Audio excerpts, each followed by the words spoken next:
This week, we say goodbye to the Jaguar F-Type and dive into Chrysler's ownership of Lamborghini, unravel the perfect combo of Fiat and Mazda's shared platform, and ponder the fact that the Nissan Skyline was labeled as a luxury car when it debuted in 1957. All that and more coming your way right now. It's time to cruise the highways and byways of the auto industry's past, present, and future. Join us in exploring the vehicles, people, events, and places that have shaped the way we move. This is the Drive History Podcast. Good afternoon and welcome to the Drive History Podcast. Maybe it's not afternoon, maybe it's the morning. You can listen to this anytime you want because it's on the internet and that is a magical thing. I am Brian Corey, joined by Jordan Stead. What's going on, my friends? And we are here to tell you a little bit about automotive history, news, and all the things that sound like they're worth knowing. I got nothing. I need some taglines. I was about to turn into NPR Jazz, Blues, and NPR News. It's true. This week we're covering April 23rd through April 29th. But Jordan, why don't you kick us off with a little news? Welcome to episode 11, my friends. We're kicking it off with just a little bit of a sad note, which is Jaguar is going fully electric. And the F-Type, which is the two-seater, can be had in a convertible F-Type. Convertible. Wow, what am I saying? What am I saying? The F-Type. Man, what's in that can over there? Jesus Christ. Cooper convertible, F-Type. Yeah. Sayonara. Goodbye, internal combustion-wise. Yeah, it's 75 years of Jaguar that they're announcing this on, and they're literally killing their only sports car, which is what Jaguar started as. And I feel like it's a little bit of a canary coal mine situation because, well, to me, the F-Type has always been a sleeper vehicle. Not visually, because they don't look like they're sleepers at all. But I feel like they're kind of this very specific choice for people who wanted a loud, raucous, fun, overpowered sports car. Totally. And sure, you could buy a 911 or you could buy something else, but it was kind of like choosing the less precise but more brash / fun version of what you could have, but you did it because you're kind of a D-bag in a good way. You don't accidentally buy a Jaguar. Yes, especially an F-Type. Yeah. And maybe this whole news thing for me is really just because the first gen of the F-Type was tuned to have all this crazy exhaust overrun. They like cracked and popped and they were making all this noise between shifts. They were just so noisy. And I'll never forget when I saw one new and in the mid 20-teens maybe when they came out. And it was no shit the loudest like stock car I'd ever heard in my life. Oh, yeah. Like coming down the street, I mean, they literally sound like you're in the middle of warfare. And then a couple weeks ago, I was in Palm Springs for my father-in-law's 60th birthday. And my brother-in-law was sitting with me at a table at this sort of outdoor restaurant in Palm Springs. And I noticed that there was a first gen Jaguar behind him parked on the street. This seems like a place where you would see these types of cars. Totally. It was also wrapped in gold, which is come on. Yeah, bad move there. But anyway, you still own a first gen Jag F-Type. Cool. Wrapped in gold, not so cool. Anyway, we was sitting there behind him for like an hour and we're having a conversation. And I finally see somebody get into the car and fire it up. And this thing was it Tom Cruise? No, it was. I don't know what was going on there, but it was someone who would wrap their car in gold. Let's put it that way. Yeah. Anyway, they get in, they fire this thing up, and it's like it literally sounds like an explosion for one on the street when they fire it up because it's like a cold start, even though it's 80 degrees outside, and it's crackling and popping, and then the guy floors it, drives off first to second to third shifts, and it sounds like a shotgun's going off between every single shift. And then it's vanishing off in the distance, and the sound is reverberating off of all of these buildings. And my brother-in-law, who is the man and who also loves cars, goes, "God, what was that? Like, what was that sound?" And I go, "Oh, it was a Jaguar F-Type." And he goes, "Wow, that thing must have been super tuned and crazy." And I was like, "Actually, it wasn't at all." The absolute psychopath dreamboats who work at Jaguar Wow. tuned it that way stock. And if you ever hear a first gen F-Type, you'll know, because it's the loudest stock car ever, and it sounds like a 16-year-old tuned his VW GTI. Dude, you've sold me. Yeah. Oh, it's amazing. And it's funny too. I was reading the Car and Driver article about how the F-Type is going away. And of course they mention in the article, it doesn't crackle and pop like the first gen did, but we'll still miss it just as much. And I swear to God, every single article I've ever read about the F-Type has always referred to how loud the first gen was. Just stock. Because people miss it and loved it and thought it was cool. Wow, so it feels like we really only missed the first gen. We kind of do. Yeah. Although they have not, in my opinion, I don't think they've changed the styling in a crazy way. It's always looked beautiful. It's very cool. It's a very distinctive looking car. It does pay homage to the original, to the E-Type, actually. They're from the 60s. Yeah. Long bonnet, cool cabin. Yeah, it's a beautiful car. I'll give them that. Anyway, I fucked up that whole first part of the announcement of that. But the point is it's sad. We're losing the F-Type. Buy one used and make a bunch of noise if you can. There you go. Vroom, vroom. Yeah. Should we dive into a little bit of history? Let's go. All right. April 23rd, 1987. Chrysler buys Lamborghini for an estimated $25 million. That's insane to me because you could buy 25 Lamborghinis for $25 million now. Yeah, that's insane. Also, 87 was not that long ago. It was not that long ago, 36 years ago. Yeah.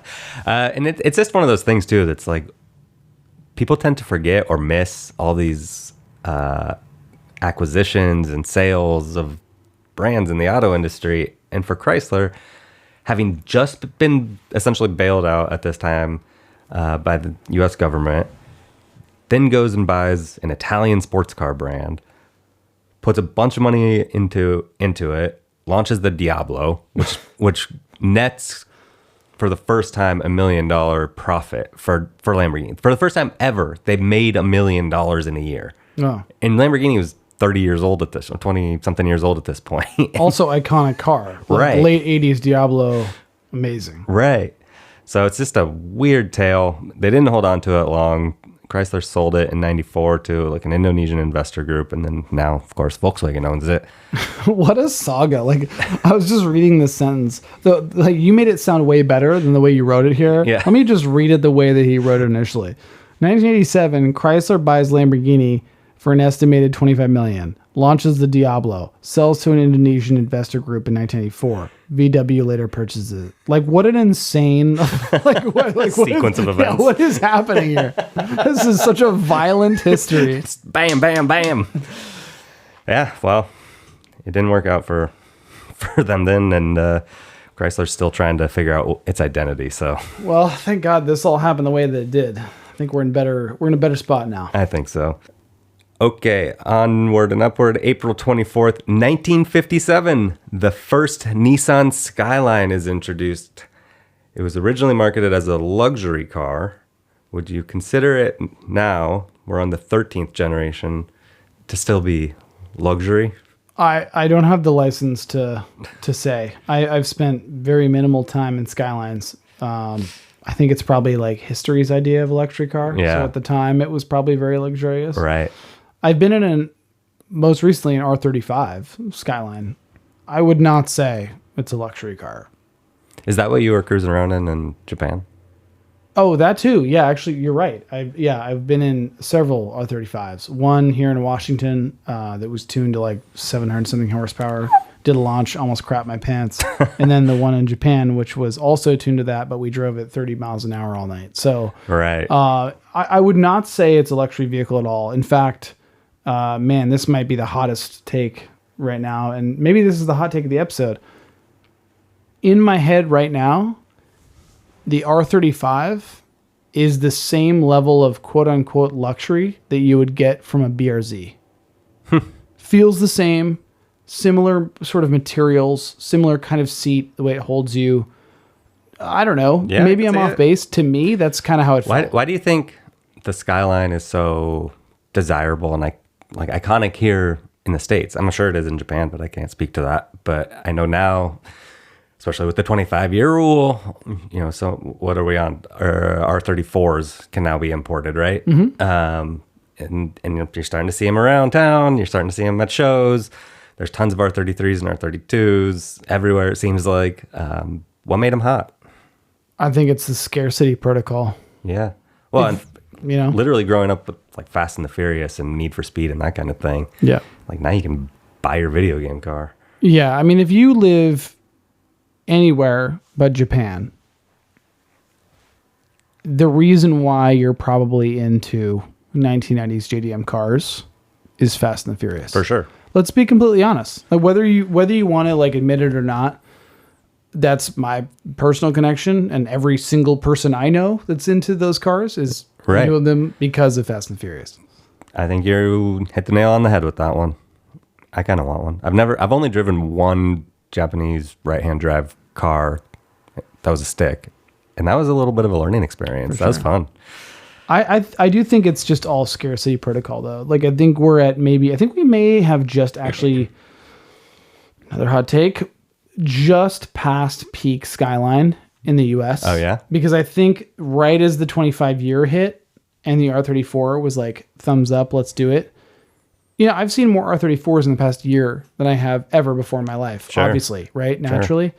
But simply because of that, our stupid pea-brain human brains are like, well, I'm seeing them more, and so they're not as cool anymore. And so therefore the parabola of value and interest of seeing them, I think, is going to now begin to slowly or maybe rapidly drop off depending on how much. Well, do you think that'll just lead into the next generation? Like now everybody's anticipating getting an R35 and they're going to be saving up and contacting their local importer. Right. Well, what's weird about that? This is the weirdest part. It's a great question, actually. It's a really good question because the U.S. never got any Skylines, right? Until the R35. Oh, right. And the R35 was introduced in the mid-2000s, right? So 2009, I believe, is the first one. Okay. But it essentially, visually, has been unchanged since then. Wow. And it's now just ending. So if you think about it, the R32, R33, R34, especially the R34, that everybody wanted. Right. Everybody wanted it.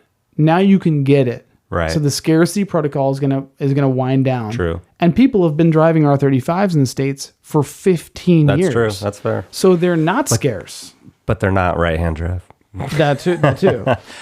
But yeah, does it? That's interesting to see if that'll have an impact on the fact that if people want them or not. Yeah, I mean, I think we're going to see a lot more Skyline R34s and backward in the States, which I'm psyched about. But I do think the like internet hype craze, $250,000 paychecks to buy them is just naturally going to drop off. Totally, it has to, right? It just has to. I think you're right. April 24th, 1975, the last Citroen DS was manufactured. This was the first mass-produced car with hydro-pneumatic suspension. And if you're not familiar with this vehicle, it kind of looks like a potato bug. It's long. It's just like this oval shape, but it rides on air, and it is well regarded for its just comfortable ride. It looks goofy as hell, but it'll get you where you're going in style and comfort. It's cool. Yeah, I kind of want to get down on one. I've never been in one. April 25th, 1940, the final Duesenberg Model J was completed. It was delivered to a German artist, Rudolf Bauer. This is interesting because Duesenberg, being a ultra luxury car producer throughout the Great Depression, selling cars for $20,000 when a Model T could be had for $400. They closed down because everybody was broke in the 30s, and I think they closed in like 1935 or 7 or something like that. But there was a ton of leftover parts, and so this last one was just kind of hand assembled at the factory years later. So kind of cool. It's one of those brands that has been resurrected several times, but never really taken off. Mm-hmm. April 25th, 1959, Mario Andretti makes his racing debut, driving a 1948 Hudson, and he won at Nazareth Speedway in Pennsylvania. I need to check in on his involvement with F1, right? Did you read about that? How he was trying to buy his way into Formula One, like having a team. I do recall, yeah. But they like sent him a letter saying they didn't want him to be in F1 or something. Also, shout out winning your debut, by the way. Right? Yeah. Nailed it. April 26th, 1948. Ford begins production of its 1949 models. It was the first major car company in the U.S. to unveil an all-new vehicle since the breakout of World War II. There were some kind of obscure brands, Tucker, Kaiser, and a few others that had put out cars, but Ford kind of set the bar in terms of how styling would look for like the next 6, 7, 8 years with those models. And they're still super popular. They call them shoebox Fords. They're just like kind of two boxes sitting on top of each other. They're cool. April 26th, 1983.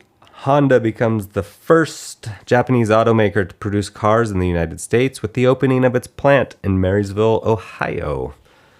And I need to correct myself because the other day I mentioned, or on a previous episode, I mentioned that when Volkswagen came to the States in like the late 1970s, they were late to the game. But I am mistaken. I didn't realize they were one of the early importers to get into the States and actually be making cars. Seems late, right? It does seem late. It seems, yeah. So I will shout out Marysville, Ohio, because I grew up in Marysville, Washington. Yeah. But sister cities, but not. Yeah, right. I've never even, no, that's not true. I've been to Ohio. But yeah, what was happening with Honda in the 1980s, early 1980s? I feel like the Civic was probably becoming a big thing. I believe it was kind of, just starting to kind of gather some steam.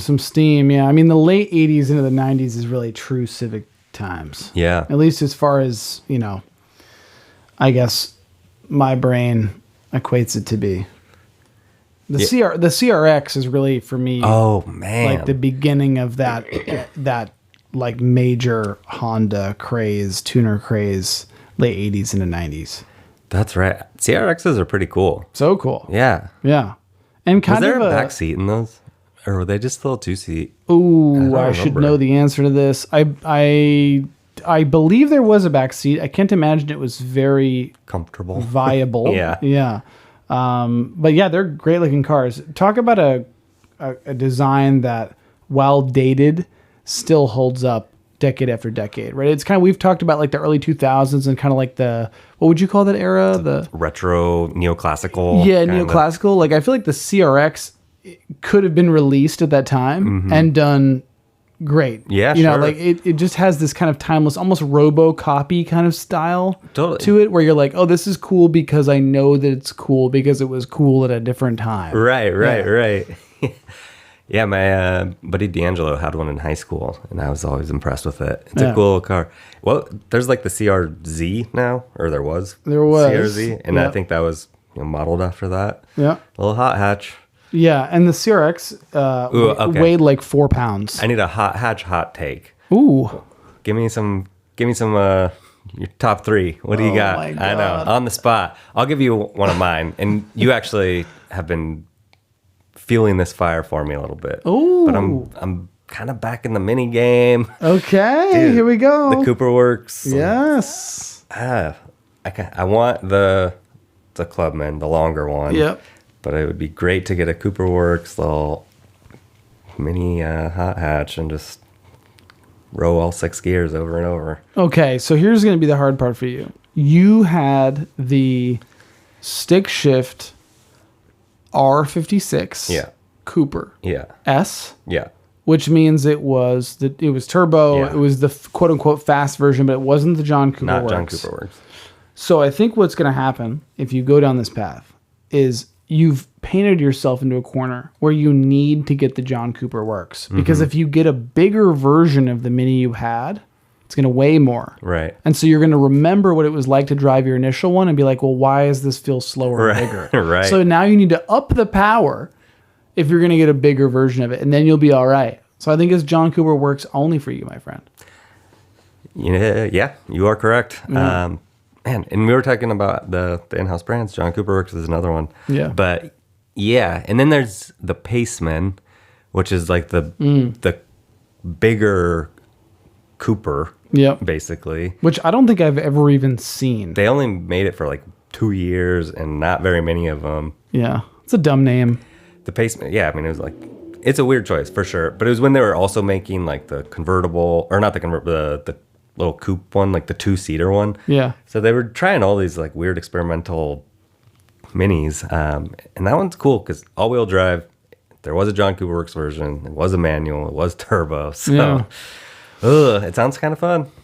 My thing with the Mini Coopers, especially basically since the early 2000s is, and this is maybe just a personal problem because I'm an idiot, is if you parked all of them in a warehouse and you turn the lights down real low and you're like, Jordan, come in, tell me which one is which. Couldn't tell you.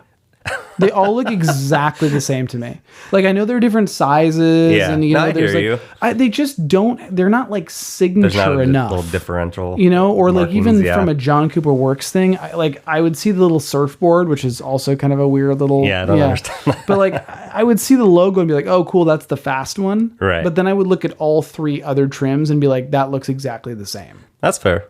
I don't know. I don't know. think- I don't know why. Yeah, I mean, they are a brand that came up with a design. You know what? BMW bought them in the late 90s, came out with the new Mini after making the old Mini for 50 years. Right. And that look is still how they look to this day. Yeah. I mean, they haven't changed it up, but I mean, it's an iconic kind of It is. design. So Yeah. I don't know, but yeah, what would a Mini look like that didn't look like a Mini? Yeah, that's true. But hot take wise, hot hatch wise, man, that might be a whole nother episode. It is going to be another episode. Okay. But I mean, shit, like Civic Type R. there's just so many. There's just so many. Yeah. We got to start writing these other episodes down so we Yeah, actually there's somewhere. There's somewhere in a Google Doc. Man, what comes? You know what? How about this? Let's play this game. What comes to mind immediately is maybe the best way to do this. Obvious take. Love a Golf R. That's what I was going to say. You know, I love a Mark 7. Mark 8s are cool. To me, I tend to like the lines of the 7 a little bit more. The original hot hatch, the AMC Pacer with the V8. That's right. There you go. Yep. I've always kind of, this is not a hot hatch, but I've always kind of been partial to the Audi, oh God, what is it? The Q3? The Q3? It's like a weird, I was always surprised they didn't make like a hot hatch version of that for the US. I bet you they did in Europe because Europe is cool. So you say Q3 and you look at me like I'm supposed to know what you're talking about. See, my problem with Audi and all these brands that just name things letters and numbers, like I don't know the difference between those. Like you're talking about like going in and looking at all the different minis and not being able to tell them apart. Like Sure. I can't hear Yeah. the difference in the names like that. So, It reminds me of this. I saw this meme the other day of it was like making fun of car people or whatever, and it was like from the perspective of some girlfriend like pointing the camera at her boyfriend, and they're trying to have a conversation, and like the boyfriend's talking, and then a car drives by like way back in the distance, like you can hear the exhaust note from like blocks away, and he's like, oh yeah, that's a 2008 335i 100% with an X pipe, everything is, you know, it's tuned, but like, and like I was joking about this because frequently I'll be in the car or in my house with my wife and I'll hear a car in the distance and I'll just be like, oh yeah, that's a 350Z, like 2007. She'll be like, how the fuck do you know that? And I'm like, you know, it's a great question. I don't know why I know that, but I just know it. Okay. yeah, So, totally. I mean, I spent a lot of time on the freeway as a kid, just like looking out the window and being like, Hyundai, Ford, Right. just like being able to pinpoint what stuff is just off like seeing them in a flash and Yes. hearing what they sound. Yeah, so I get it. And this is the origin that's- story of why we're doing this podcast. Yeah. Yeah, really, at the end of the day. But man, I don't know. Give me your hot hatch. What's the hottest hatch right now on your mind? Like, give me something. I think that was it. Is the Mini. Yeah. That or Volvo T5? that's what I was just gonna say. Hey. The CX-30 or whatever. Yeah, right. T5 is not a thing. What am I saying? That's a trim level or something. Yeah, you're Yeah. right. C30. Yeah, those are cool. Yeah, those they're cool. They are cool. Yeah, we'll have to explore that a little further. Well, hot hatch episode coming in the future. Don't you worry. Dropping. April 27th, 2009, General Motors announces the end of Pontiac. I think Pontiac was founded in it was originally called something else, but 1907. And so that's a long run. That's a pretty good run. But it's always sad. They closed a bunch. Well, actually, I mentioned another one here in a little bit, and we can talk about it more then. But the end of the 2000s was a rough era for a lot of car companies. Yeah, my good buddy Chris had a Firebird. Yeah. And he was just in love with that car. I bet. And it was the V6 or 6 inline. I don't even know what it was, a 6-cylinder version of it. And God bless the man. Shout out Chris. I hope you're listening. But I don't think he ever knew there was a WS6 version of that, which is the V8, big, powerful, heavy, crazy. That's what he needed. Yeah, I know. I'm like, man, if you think you love this one, wish you had the WS6. Rip Pontiac. April 27th, 2014. Marks the closing of that year's New York Auto Show. But at that show, a number of cars debuted, including the updated Mini Countryman and the Alfa Romeo 4C for 2015. Oh. That's a cool little sports car, I guess. The ultimate. Yeah. Yeah, I mean, that's all it is. Yeah. There is no other way to describe the 4C. Yeah. I always forget about this car. You could call it red. You could call it fat. I can describe it a lot. That's right. I would love to drive a 4C. I think my previous Abarth ownership made me think the 4C was even cooler than it already is. A lot of people don't know this, but they were like a carbon bucket style body. Oh. So the whole thing is like I think the term is monocoque, like whatever it is. It's the whole cabin of the vehicle is a big carbon bucket. So they're super light. They've got a turbo 4. They're, of course, very Italian, all the emotions. And you can hear the blow off and the turbo and all the sounds. And it's just like this raucous little... There's just red wine coming out of the exhaust. Yeah, exactly, yeah. But I feel like, man, check me later when I say this about another car. I feel like the 4C is if I could turn myself into a vehicle. That's truly what I would be. That's an interesting... Just this weird, semi-bizarre looking, misshapen, yet cool, kind of fun, loud, yet also could be a daily driver. Just fun, weird vehicle. And it's kind of fringe, and it's kind of not. And did we get that here ever in the States? We did. We did get it here. I don't think I've ever seen one in person. They're beautiful cars. Yeah. There's also an 8C, which is extremely rare. Okay. And is even more powerful, and that's a Europe only thing, I think. But it's like monstrously faster. But I wonder, we talk about, I wish we got that here from Japan or from Italy or whatever. What cars do we make in the States that people abroad wish that they had? Yeah. Yeah. Well, here's another episode for you. Write it down.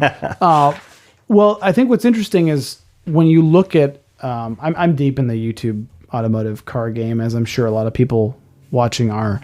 And I watch a lot of British automotive YouTubers, and they're all doing BMWs and Porsches and stuff, right? But every once in a while, one of them will get a Hellcat. I remember one of them got a Hellcat, and the chat and the followership was like, holy shit, this is so cool. We never see this. This is so cool. You got this. And there's just something so bizarre about seeing some British guy in a super British accent ripping down an English B road in a Hellcat. And it's just such a bizarre thing. Beautiful. Yeah, it's just weird. It's so not right. The match is not Stonehenge. But yeah. But 4C for me. I'm actually the more we're talking about this now, the more I just love them. By the way, you can get them for not a bad price these days. Oh yeah? Yeah. I've thought about it. Interesting. It is the ultimate not dog-friendly car.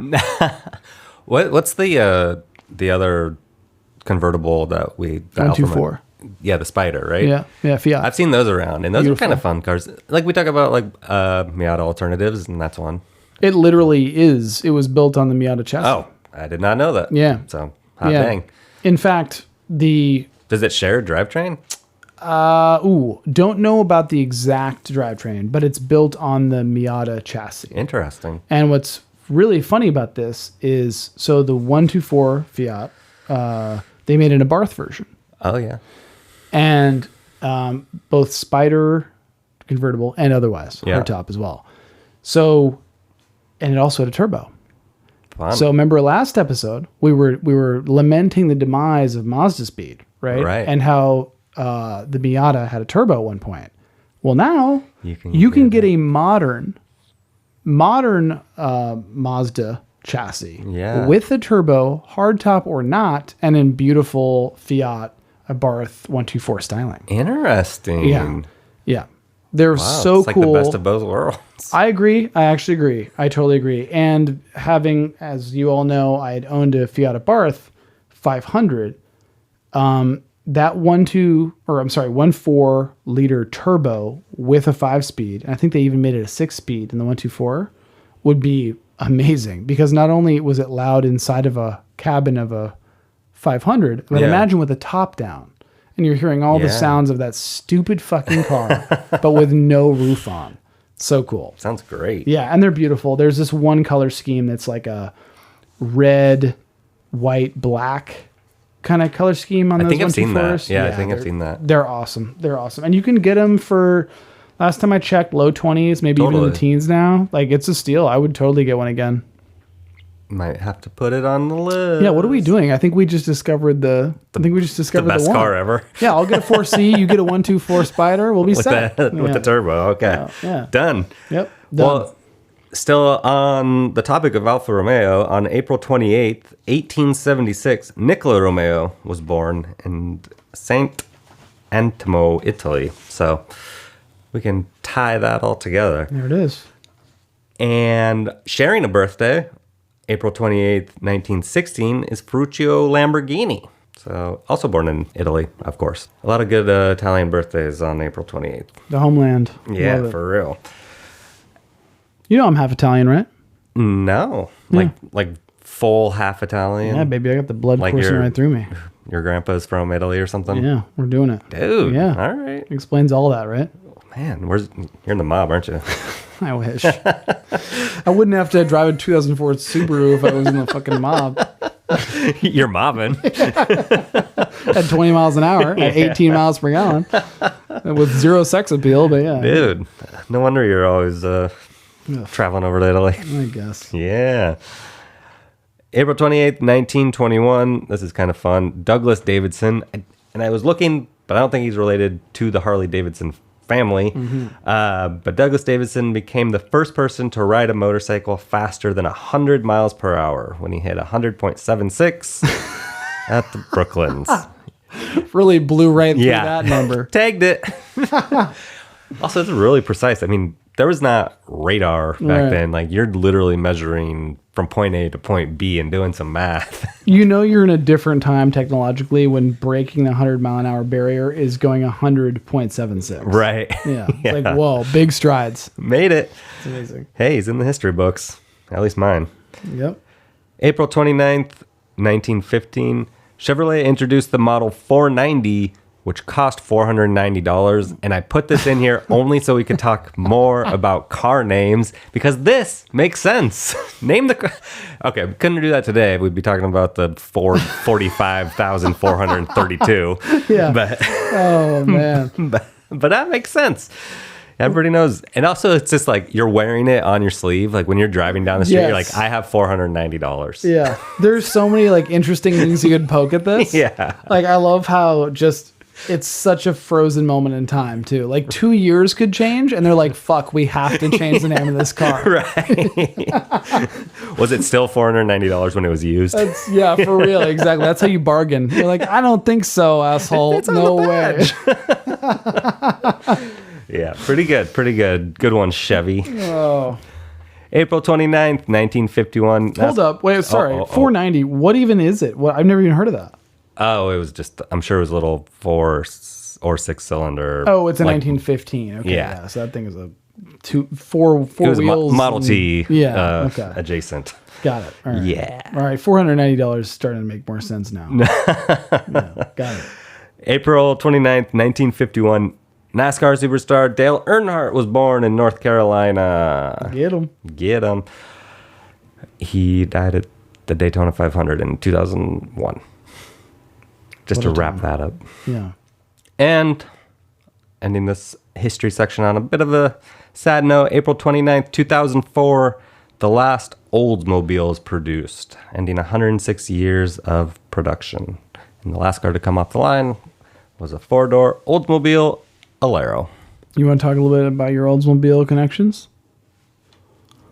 Do I have one? I don't know. I just feel like you said it was sad news, and I don't think anyone in the face of the earth would think it was sad. Oh, come on. I'll say this. It was the oldest car company at the time when it was shut down, in the States anyway. Yeah. And so I feel like there was a lot of 70 to 80-year-olds who are probably pretty sad about this. Fair enough. But yeah, I mean, I don't think that I have owned nor driven an Oldsmobile in my entire life. I guess I just was equating the Mercury for some reason. Yeah, that's fair. It feels very Oldsmobile. I mean, they were on the same Right. level in terms of who was buying those cars. Totally. I mean, I don't think we should spend time diving into this at all, ever. But why would someone ever think that Oldsmobile was a good idea as a name for a car company? Well, it was named for the founder, and his name was Ransom. Okay. That's Eli. That's cool. Ransom Eli Olds. Damn. Okay. And so, if you're familiar with the band REO Speedwagon, Yeah. so he first made Olds, which then later became Oldsmobile. It was originally called Olds Motor Works or something like that. Yeah. Which is still kind of funny. I never thought about it like that. Yeah. But then he left the company for whatever reason, like when General Motors bought it, and started REO. And their car was the REO Speedwagon, which was a sweet rock band from the 70s or something like that. So Yeah, I don't know. we're getting way out here now. Shout out our boy Ransom. Ransom? Ransom. I feel like maybe we could have used like a marketing person in the room. Because there's something, I don't know. Oldsmobile, you might as well have named it like Slow Mobile or Decrepit Mobile. I don't know. That's like fair. shout out our older listeners, but I know you know what they I should mean. call them is Goldsmobiles. Because you know they are. Yeah. Oh, yeah. God damn it. Well, okay, cool. Here's some good news for you. In a couple weeks, dear listener, right before Brian and I recorded this episode, went on Turo. Still not sponsored by Turo, by the way. Holler. But we rented an Alfa Romeo Giulia Quadrifoglio. Oh my 2018. gosh. Just saying it sounds cool. I know, Quadrifoglio. Yeah, it's so great. There's the Italian. That's right. One of my sort of dream cars that I know that I shouldn't responsibly own, we have rented for a day. Therefore, meaning I don't have to own it, but I can drive it, not have to worry about the repair costs. But we're going to be sharing some seat time in that thing coming up in 2 or 3 weeks. So expect to hear a little breakdown of what that experience was like. If you got questions about that car, want to know anything about it, let us know. Hit us up, contact@carsandcopymedia.com or anywhere on social media. Holler at us, share us, love us, hate us, do all the things. We appreciate you. Thank you so much. Until then, drive history every day. Goodbye.